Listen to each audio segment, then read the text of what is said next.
I'll be speaking about Israel tonight, and some of the images may be difficult, so those of you who need to take care of yourselves or others by stepping out, it's okay to do so. Before I begin, I just want to say thank you to our amazing musicians who just add so meaningfully to our service. It's a tradition here to go like this instead of applause.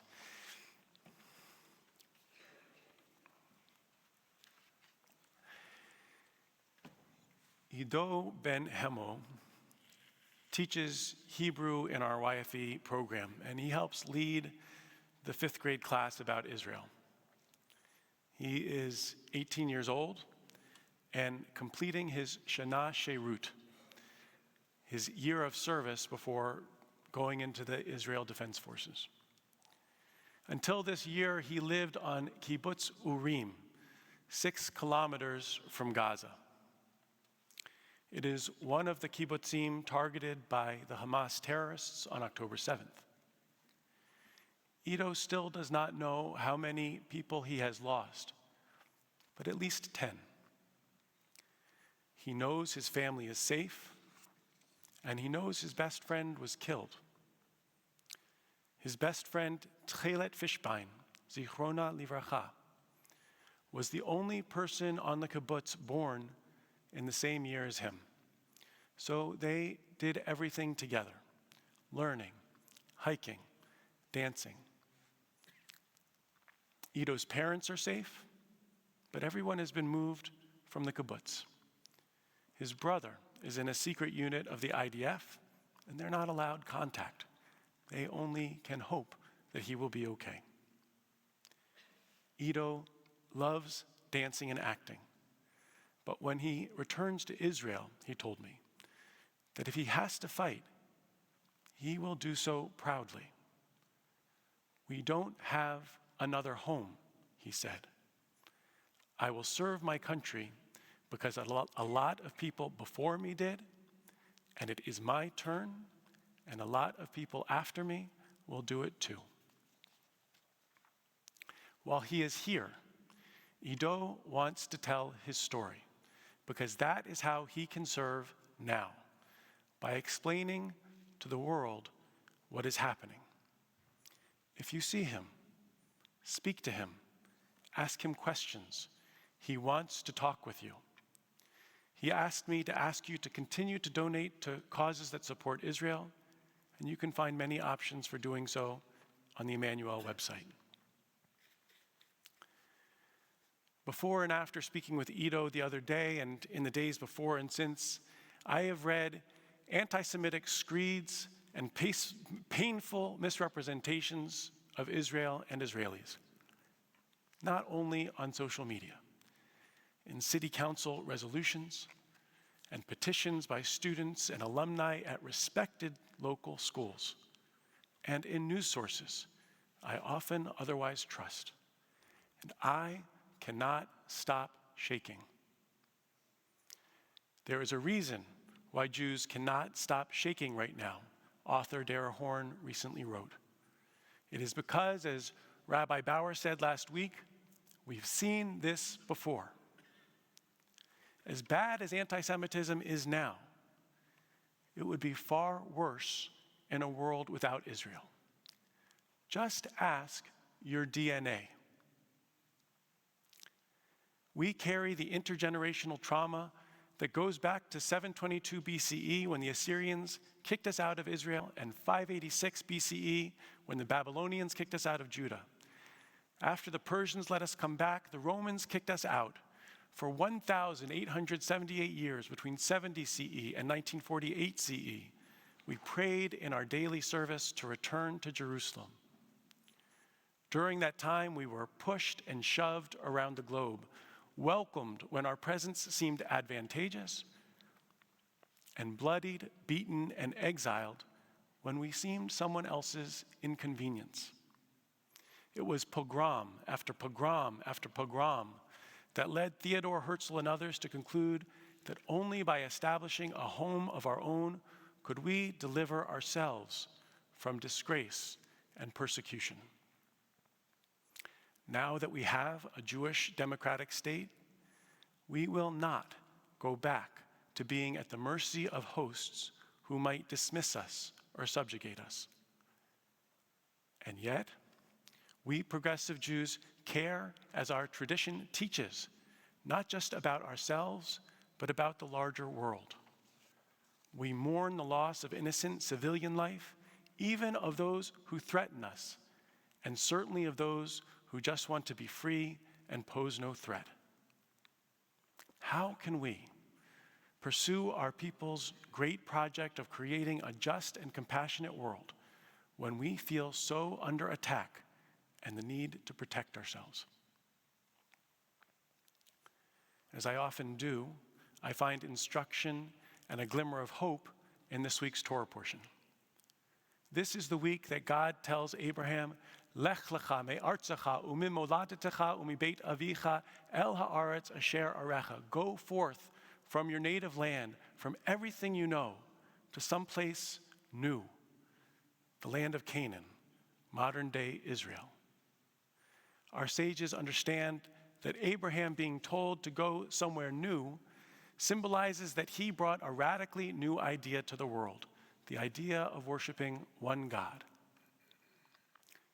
But if we read carefully, we learn that long before Abraham's journey, Abraham's dad, Terach, was actually on the way to Canaan with Abram.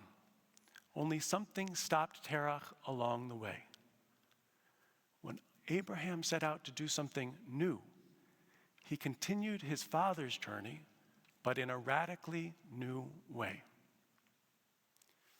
Theodor Herzl's vision, when he invented modern Zionism, was both radically new and a continuation of a 2,000-year-old hope. Zionism is, according to the definition of the Anti-Defamation League, the belief in the Jewish people's right to self-determination in our ancestral homeland. In no way does that belief conflict with the belief that in the right of the Palestinians to self-determination in their own land. Indeed, those of us who advocate for a two-state solution seek exactly that. We cannot be truly free and safe until our neighbors are free and safe. Our destinies are tied together. Zionism is not, as some recent anti-Semitic statements claim, colonialism. Colonialism is the exploitation of another people to extract their resources for the benefit of the colonizer. Colonialists impose their own culture, language, and values. Zionism is absolutely not that. When Europeans came to what we now call the United States, they did not find ancient artifacts inscribed with their own language. Zionism is not colonialism. Zionism is rooted in a historical, continual presence of Jews in the land, going back to the time of Abraham. Modern Zionism began as a response to anti-Semitism and displacement in the context of 19th and 20th century national efforts to establish independence, not for exploitation. Colonization is unilateral.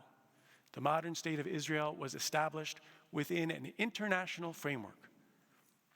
United Nations Resolution 181, which Israel accepted and the Arab leadership rejected. The day after Israel declared independence, Egypt, Transjordan, Syria, Iraq, and Lebanon invaded Israel to prevent its establishment as a state. Israel, many of whose Jews are indigenous to the land, demonstrated over and over again that it wants the Palestinian people to be independent and to live freely, having tried repeatedly to partner with the Palestinians to establish two states. In 1993, the Oslo Accords established for the first time a Palestinian Authority. In 2000, at the Camp David Summit, Israel proposed a Palestinian state in the West Bank and Gaza Strip with East Jerusalem as the capital. What followed was the Second Intifada, a violent uprising rife with suicide bombings. In 2005, Israel withdrew from Gaza entirely.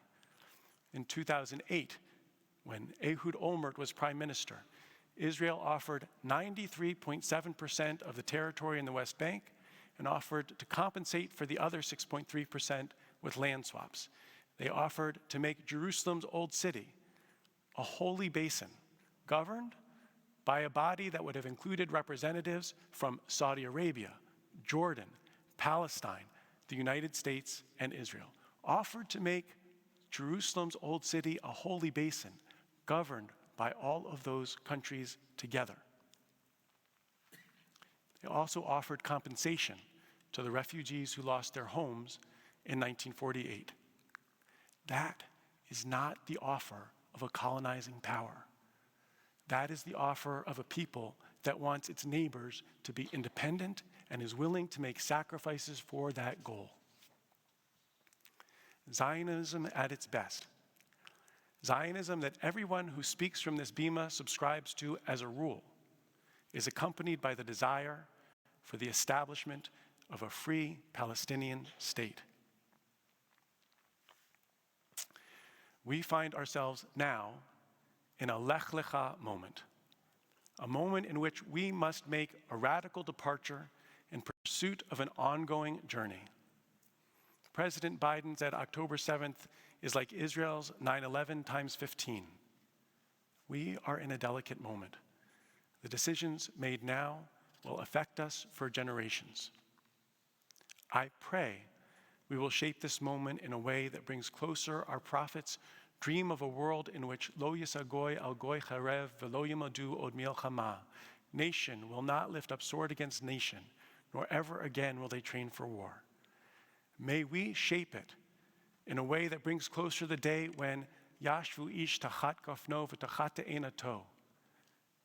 Every person will sit under their vine and their fig tree with none to make another afraid. Israelis, Palestinians, and people of all faiths. We have to march towards that vision. Even as Israel takes control of or destroys the terrorists' tunnels and other infrastructure as it feels it must, please may it be with that vision in mind, one in which as few human lives are lost as possible, as few Israeli lives, and as few Palestinian lives. The other day, I was walking into Whole Foods and I reached out of habit to take my kippah off. But the idea of removing my kippah made my stomach turn. I left it on. I held my head high. I want the world to know I'm a Jew and I'm proud. It has heartened me to see so many of our students wearing a Star of David or a Chai necklace in recent days. I was driving with my son and he remarked as we drove through a neighborhood that there was a house displaying an Israeli flag. And since then I've driven by a few times just to see if it's still there. Even as we are shaking, may we strengthen one another that we may be there for Ido and all our Israeli brothers and sisters and siblings, and for one another by speaking up and showing up in support of the state of Israel in ways that feel safe to each of us, and by expressing deep gratitude for those who come from other faiths to show their support for us. May we find a way to make this a Lech Lecha moment, a moment to pursue a vision at once radically new and a continuation of a 2,000-year-old hope for a Jerusalem that is truly a promised land. Amen. I now invite you to rise to sing Hatikva, the only national anthem that is not about victory but about hope. Its haunting melody reinforces that it is a plea that we not lose hope, the hope that we will be a free people in our land.